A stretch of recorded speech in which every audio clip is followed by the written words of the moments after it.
दोस्तों, एक व्यक्ति दिन रात मेहनत करके अपने बच्चों के लिए, अपनी पत्नी के लिए करोड़ों रुपए कमाता है, लेकिन एक दिन उसको लकवा मार जाता है। वो पूरी तरह से असहाय हो जाता है। तब उसको घर वाले उसको एक नौकरानी के हवाले छोड़ देते हैं। यहाँ तक कि उस व्यक्ति की पत्नी भी उसको छोड़ करके उससे दूरी बना लेती है और वो उसे छोड़ देती है। लेकिन दोस्तों, वो उस व्यक्ति के लिए, उस नौकरानी को ऐसा ऐसा काम करना पड़ता था उस व्यक्ति के लिए कि जो सिर्फ एक बीवी या पत्नी ही कर सकती थी। दोस्तों, वो व्यक्ति कई सालों तक जो है वो बिस्तर पर ही पड़ा रहता है और नौकरानी भी उसके साथ ही रहती है। दोस्तों, वो व्यक्ति अपने पत्नी और अपने बच्चों से इतना ज्यादा निराश हो जाता है कि अब उसको जीने की इच्छा ही नहीं थी, वो मरना चाहता था। लेकिन दोस्तों, उस व्यक्ति के सीने में एक ऐसा राज छिपा हुआ था जिस राज को वो सिर्फ अपनी पत्नी को ही बताना चाहता था। लेकिन उसकी पत्नी उस व्यक्ति के साथ तो रहती ही नहीं थी, तो अब उस व्यक्ति के लिए उसकी नौकरानी ही उसकी पत्नी से ज्यादा अहमियत रखने लगी थी। और दोस्तों, जो राज की बात वो अपने दिल में छिपा रखा था, वो बात उसने अपनी नौकरानी को ही बता दिया। दोस्तों, बहुत ही रोमांचक कहानी है, दिल को छू जाने वाली कहानी है। आइए जानते हैं इस पूरी कहानी को इस वीडियो में। लेकिन दोस्तों, वीडियो में आगे बढ़ने से पहले बस वही एक छोटा सा रिक्वेस्ट है कि चैनल पर अगर पहली बार आए हैं तो चैनल को सब्सक्राइब कर दीजिएगा और एक छोटा सा कमेंट कर देंगे तो हमें बहुत ज्यादा अच्छा लगेगा। चलिए दोस्तों, कहानी में आगे बढ़ते हैं। दोस्तों, ये कहानी है उत्तर प्रदेश के कानपुर शहर की। एक व्यक्ति जिसका नाम भानु प्रताप होता है। सारी उम्र उन्होंने पैसा कमाया, दिन रात मेहनत करके। जब भानु प्रताप जवान थे तो उस जमाने में वो अपने सारे लोगों को मुट्ठी में रखने की ताकत रखते थे। वो सोचते थे कि पूरी दुनिया उनके मुट्ठी में आ सकती है। लेकिन जैसे ही उनके ऊपर विपत्ति पड़ती है तब वो समझ जाते हैं कि ना तो कोई भी इंसान यहाँ कुछ लेकर के आया है और ना ही वो यहाँ से कुछ लेकर जाएगा। दुनिया में कोई भी किसी का नहीं है। दोस्तों, भानु प्रताप के 4 बेटे होते हैं और उनकी एक पत्नी होती है। लेकिन दोस्तों, एक दिन आधी रात को उनको लकवा मार जाता है। लेकिन पूरे परिवार को ये बात सुबह में पता चलती है तो पूरे परिवार में खलबली मच जाती है। तुरंत भानु प्रताप को हॉस्पिटल में एडमिट कराया जाता है। तब डॉक्टर कहते हैं कि अस्पताल लाने में बहुत ज्यादा देर हो चुकी है, उनकी हालत में सुधार होना अब संभव नहीं है। हो सकता है कि जब तक अब वो जिए वो पूरी उम्र बिस्तर पर ही गुजारना पड़े। यहाँ तक कि डॉक्टर ये भी कहता है कि ऐसा भी हो सकता है कि जिंदगी में वो अब कभी दोबारा ठीक भी ना हो। तब दोस्तों, 10-15 दिन तक भानु प्रताप सिंह हॉस्पिटल में एडमिट होते हैं और उसके बाद उनके परिवार वाले उनके घर लेकर के आ जाते हैं। अब दोस्तों, भानु प्रताप को बिस्तर पर ही रहना था, सब कुछ बिस्तर पर ही करना था, खाना भी बिस्तर पर ही खाना था, बाथरूम टॉयलेट वगैरह भी उनको बिस्तर पर ही करना था। दोस्तों, हॉस्पिटल में तो हॉस्पिटल के स्टाफ होते हैं तो वो सारी कुछ देखभाल कर रहे थे। लेकिन अब सवाल ये था कि घर पर उनकी सेवा इस तरह से कौन करेगा। यहाँ तक कि उनको नहलाना धुलाना, कपड़े चेंज करना, सब कुछ बिस्तर पर ही होता था। अब आप लोग समझ सकते हैं कि जिस इंसान को लकवा मार जाए वो इंसान किस स्थिति में होगा। दोस्तों, भानु प्रताप के घर में एक नौकरानी काम करती थी और वो काफी दिनों से उनके घर पर काम करती थी।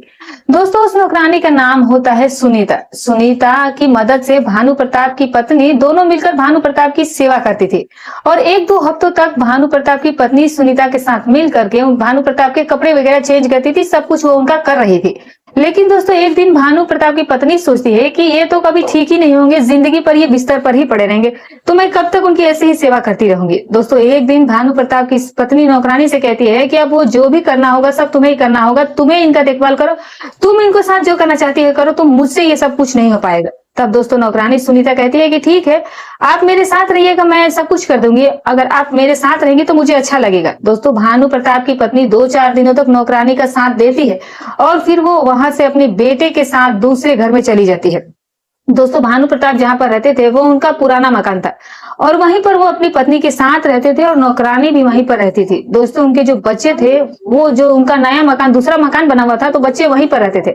तो उनकी भानु प्रताप की पत्नी जो है वो पुराने घर से नए घर में चली जाती है अपने बच्चों के साथ रहने के लिए। अब दोस्तों, नौकरानी भानु प्रताप का ख्याल रखती थी और रोज नहलाना, कपड़े बदलना, उनको खाना खिलाना, सब काम वही कर रही थी और अकेले ही करने लगी थी। जब 4-5 दिन बीत जाते थे तो भानु प्रताप की पत्नी उनको देखने तक नहीं आती थी। तब भानु प्रताप नौकरानी सुनीता से पूछते हैं कि तुम्हारी मालकिन कहाँ चली गई। तब सुनीता कहती है कि सेठ जी, मालकिन तो अपने बच्चों के साथ चली गई हैं और हमसे कह कर गई हैं कि आज के बाद से मैं ही आपका ख्याल रखूंगी। तब भानु प्रताप नौकरानी से पूछते हैं कि तुम मेरा क्या क्या कर लोगी। तो नौकरानी कहती है कि सेठ जी, मुझसे जो हो पाएगा, मुझसे जो बन पड़ेगा, मैं वो सब कुछ कर लूंगी, आपकी देखभाल मैं अच्छे से करूंगी और इतने दिनों से तो मैं पहले से भी कर रही हूँ, अगर मालकिन नहीं है तो क्या हुआ, फिर भी मैं सारे काम कर लूंगी। दोस्तों, इतना सब सुनने के बाद भानु प्रताप की आंखों से आंसू आ जाते हैं और वो अपनी पत्नी के बारे में सोचने लगते हैं। वो उनको इस हालत में छोड़ करके अपने बच्चों के साथ चली गई। लेकिन दोस्तों भानु प्रताप भी मजबूत थे, वो भी कुछ कर नहीं पा रहे थे, चुपचाप अपनी चारपाई पर ही पड़े रहते हैं। नौकरानी आती थी, उनको नहलाती थी, उनको कपड़े बदलती थी, उनके खाना खिलाती थी, उनके सर दबाती थी। जो काम एक पत्नी को करना चाहिए था वो सारा काम नौकरानी सुनीता कर रही थी। अब दोस्तों नौकरानी और भानु प्रताप के बीच में कोई भी पर्दा नहीं रह गया था, क्योंकि आप लोग तो जानते हैं कि अस्पताल में अगर कोई मरीज एडमिट होता है तो हॉस्पिटल में कर्मचारी सब कुछ उनका काम करते हैं, उनके कपड़े बदलते हैं, उनके पोट सब कुछ साफ करते हैं, मतलब टॉयलेट वगैरह। तो इसी तरह नौकरानी भी भानु प्रताप का ख्याल रखती थी, हमेशा ही उनके कपड़े बदलना होता था तो वो कपड़े बदलती थी। इस वजह से अब दोनों के बीच में कोई पर्दा नहीं था। अब आप लोग समझ सकते हैं कि मैं किस चीज के बारे में बोल रही हूँ। लेकिन दोस्तों ये जो घर था ये कोई हॉस्पिटल नहीं था, वो जो नौकरानी थी वो कोई नर्स नहीं थी और ना ही कोई डॉक्टर थी, वो तो बस एक नौकरानी थी। लेकिन फिर भी वो उसकी मजबूरी थी, वो बेसहारा थी, वो बहुत ज्यादा गरीब थी, इसीलिए उसको ये सब कुछ करना पड़ा था। अब दोस्तों धीरे धीरे समय बीतता चला जाता है और भानु प्रताप के जो परिवार के लोग थे वो लोग कभी 15 दिन पर तो कभी महीने दिन पर आते थे, और कभी कभी ऐसा भी हो जाता था कि 2-2 महीने तक वो उनको देखने तक नहीं आते थे। ऐसे ही करते करते समय बीतता चला जा रहा था और नौकरानी सुनीता भानु प्रताप का ख्याल हमेशा ही अच्छे से रखने लगती है। दोस्तों यहाँ तक कि भानु प्रताप की पत्नी भी 3-3 महीनों तक उनको देखने तक नहीं आती थी, और आती भी थी तो बस उनको देख करके चली जाती थी। लेकिन दोस्तों नौकरानी सुनीता का जो घर था वो भानु प्रताप के घर से 5 किलोमीटर की दूरी पर था, इसीलिए सुनीता रोज रोज अपने घर जाती थी और रोज रोज अपने घर से वापस आता थी। तो भानु प्रताप के आने में उसे घर आने में बहुत समय लग जाता था, और भानु प्रताप की अब हालत ये हो चुकी थी कि अब उनको आधा घंटा भी छोड़ना मुश्किल हो जा रहा था। इस वजह से भानु प्रताप सुनीता से कहते हैं कि तुम एक काम करो कि तुम हमारे घर के बगल वाले में एक किराए पर रूम ले लो और अपने बच्चों को लेकर वहीं पर आ जाओ और यहीं पर रहने लगो, ताकि तुम पास में रहोगी तो तुम हमेशा ही आती जाती रहोगी, मेरी देखभाल भी अच्छे से कर लोगी और मुझे भी सुकून मिलेगा और मुझे अकेलापन भी नहीं लगेगा। तुम मेरे साथ हमेशा ही 24 घंटे रहा करो। उसके बाद दोस्तों सुनीता भानु प्रताप के बगल वाले घर में आकर रहने लगती है। दोस्तों सुनीता के 2 छोटे छोटे बच्चे भी थे, एक छोटा बच्चा था और एक छोटी बच्ची थी, और वो दोनों भी सुनीता के साथ भानु प्रताप के बगल वाले घर में रहने लगते हैं। दोस्तों भानु प्रताप नौकरानी सुनीता को अपने घर पर इसलिए नहीं रखते थे क्योंकि कोई हॉस्पिटल नहीं था बल्कि घर था, और समाज के लोग शायद उनके बारे में कुछ भी कह सकते थे, इसीलिए वो अपने घर पर सुनीता को नहीं रखते थे बल्कि अपने घर के बगल वाले घर पर किराए पर रूम लेकर के उसको वहां पर रख देते हैं। लेकिन दोस्तों भानु प्रताप की दवाइयों को लेकर, नौकरानी की सैलरी को लेकर के जो खर्चा होता था वो महीने के 30 से 40 हजार रुपए होता था, और महीने के 40 हजार रुपए भानु प्रताप के ऊपर ही खर्चे होते थे, तो जो बेटे ही देते थे। लेकिन कुछ समय के बाद भानु प्रताप के लड़कों को ऐसा लगने लगा कि अगर ये शायद मर ही जाते तो ठीक हो जाता, क्योंकि फालतू में महीने के 40 हजार रुपए उन्हें देने पड़ते थे। इस वजह से वो लोग बहुत ज्यादा परेशान हो रहे थे। यहाँ तक कि भानु प्रताप के परिवार का हर एक सदस्य यही चाहता था कि भानु प्रताप इस दुनिया को छोड़कर चले जाए। लेकिन दोस्तों भानु प्रताप की इच्छा थी कि वो और ज्यादा जिए और अपने पोतों पोतियों के साथ वो खेल सके, उनकी शादियों को देख सके। लेकिन दोस्तों नौकरानी सुनीता भी यही चाहती थी कि सेठ जी जो है वो और भी अच्छे से जिए और अच्छे से रहे, क्योंकि उसका घर जो है वो सेठ जी से ही चल रहा था, वो कोई और काम नहीं करती थी। इसीलिए वो सोचती है कि जब तक सेठ जी जीवित है तब तक तो वो उसका सारा खर्चा उठा लेंगे, अगर उन्हें कुछ हो जाएगा तो सुनीता को भी इधर उधर भटकने लगेगी, शायद उसे काम मिलेगा भी या नहीं। अब दोस्तों बिस्तर पर पड़े पड़े सेठ जी को यानी कि भानु प्रताप जी को पूरे 5 साल बीत जाते हैं। एक दिन वो नौकरानी सुनीता से कहते हैं कि सुनीता इधर आओ, मेरे पास आकर बैठ जाओ। उसके बाद भानु प्रताप सुनीता से कहते हैं कि सुनीता मैं सारा जीवन अपने परिवार की खुशियों के लिए और पैसे कमाने के चक्कर में ही बिता दिया, अपने बच्चों को बेहतर जिंदगी दी, उनके बिजनेस को मैंने खड़ा किया, लेकिन आज मुझे जब उनकी जरूरत पड़ी है तो वो लोग मुझे अकेला छोड़ करके चले गएंगे। अब तक तो मैं जीना चाहता था लेकिन अब मुझे जीने का बिल्कुल भी मन नहीं करता है। भानु प्रताप जो थे वो सुनीता से कहते हैं कि अगर तुम्हें कुछ चाहिए तो तुम मुझे बता दो। तब सुनीता कहती है कि सेठ जी मुझे क्या चाहिए, मुझे तो सैलरी मिल ही जाती है, मैं बस भगवान से यही दुआ करूंगी कि अगर आप जल्दी से ठीक हो जाएंगे तो मुझे बहुत ज्यादा अच्छा लगेगा। तब सेठ जी कहते हैं कि देखो इसकी उम्मीद तो तुम मत ही करो, और 5 सालों से तो तुम देख ही रही हो कि मैं किस हालत में यहाँ पर पड़ा हुआ हूँ। अगर मुझे ठीक होना होता तो मैं ठीक हो गया होता, लेकिन एक बात बताओ तुम्हारे जो छोटे छोटे बच्चे हैं, एक लड़का और एक लड़की है, वो लोग क्या करते हैं। तब सुनीता कहती है कि सेठ जी मेरा जो लड़का है वो अंडे की दुकान है, वो ठेला लगाता है और वो ऑमलेट वगैरह बेचता है, और मेरी छोटी बच्ची उसका वहां पर साथ देती है। ये बात सुनकर सेठ जी बहुत ज्यादा उदास हो जाते हैं। तब सेठ जी सुनीता से कहते हैं कि देखो एक पति के लिए उसकी पत्नी ही सब कुछ होती है, लेकिन आज वो मुझे छोड़ करके चली गई है। 4-5 महीनों में बस एक बार वो मुझे देखने के लिए आती है, शायद वो यही देखने आती है कि मेरे मरने में अभी कितना समय बचा हुआ है। मैं भी कभी उसे दोषी नहीं ठहराना चाहता, क्योंकि जिस हालत में मैं हूँ शायद ही कोई पत्नी ऐसी होगी जो कि इस हालत में अपने पति का साथ देगी, इसीलिए मैं उसको दोषी नहीं देना चाहता। लेकिन मेरे पास कुछ ऐसी चीज है जिसको मैं अपनी पत्नी को देना चाहता था, अपने बच्चों को देना चाहता था।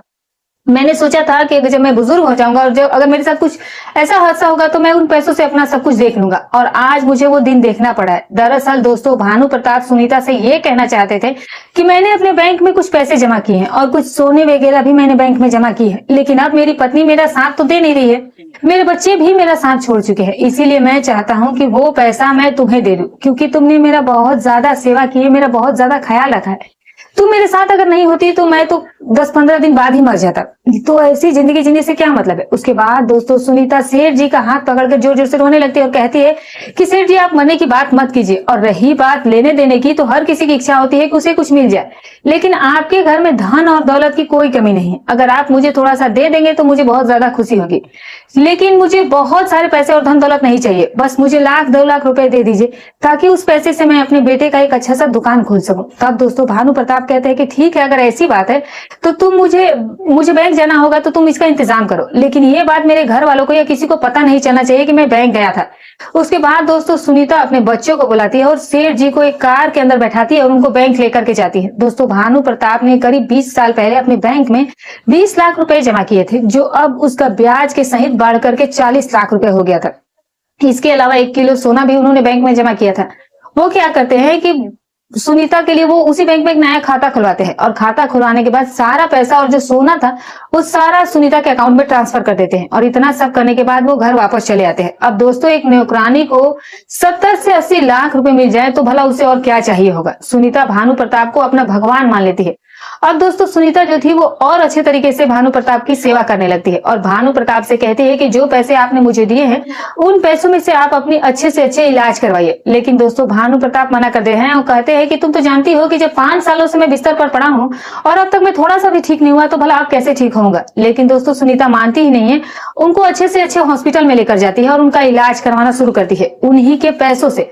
तब डॉक्टर उनसे कहते हैं सुनीता से कि देखो सुनीता, इनको रोज रोज एक्सरसाइज करवाया करो, इनको टहलाया करो और इनसे अच्छी अच्छी बातें किया करो। अगर ये मानसिक तौर पर ठीक हो जाएंगे तो हो सकता है कि धीरे धीरे इनके शरीर में जान आने लगे और इनके शरीर का अंग भी काम करने लगे। दोस्तों, सुनीता उन्हीं के पैसों में से 5 लाख रुपए सेठ जी के ऊपर खर्च कर देती है और सेठ जी को अच्छे अच्छे डॉक्टर से दिखाने लगती है, उनका एक्सरसाइज भी करवाती है।